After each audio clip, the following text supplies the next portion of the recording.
Yeah, the boys wanted a big bounce back win tonight. Get some wins.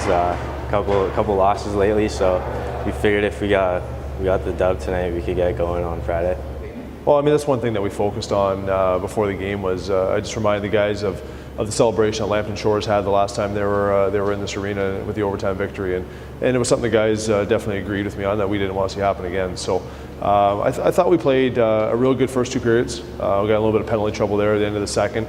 And then the first 10 minutes, it was totally uncharacteristic of us. We talked about between periods that we got to make sure we continue to do the right things, and we got away from those. And we let Lambton Shores back in it at 3-2, and then just kind of had a little bit of a reminder in the timeout of what we need to do. And the guys definitely performed in the last 10 minutes. So we saw some of the good and some of the bad tonight. Yeah, I just threw the puck to the boys, and the boys finished. So yeah, it's just how she went. I mean, Cimino's been, he's progressively got better every single game, and he'd be one of our more reliable defenders right now. And to see him chip in with 4 assists tonight, I think is a little bit of a reward for the work he's been putting in. So, I mean, there's been some other guys. I mean, Colin Wilson had a real good game tonight, had a goal. Trevor Dulong had 2 goals and an assist. So, I mean, we always kind of expect that John Warren and Austin Kemp are going to get some points, and it's definitely nice when you see the guys who are in the trenches kind of night in, night out get rewarded as well too.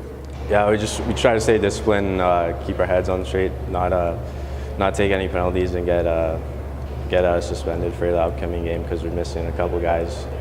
Yeah, I guess you have some guys going, and you have some guys that just take a little bit longer to get in the game, and it's definitely unacceptable. I mean, if we want to be kind of a championship caliber team and be right there when the dust settles, we got to make sure that we are playing a 60-minute effort.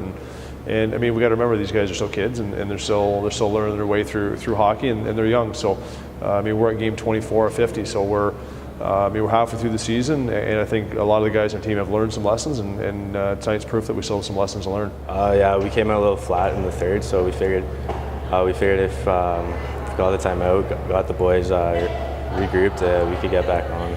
You know, I mean, we're not taking anything for granted. I mean, we talked about this week how we've had more success against the top end of the standings than we had against the bottom end of the standings. So we're in a little bit of suspension trouble and injury trouble right now. So we're definitely not taking anybody lightly, and we're going to refocus tomorrow and get ready for a talented St. Mary's team.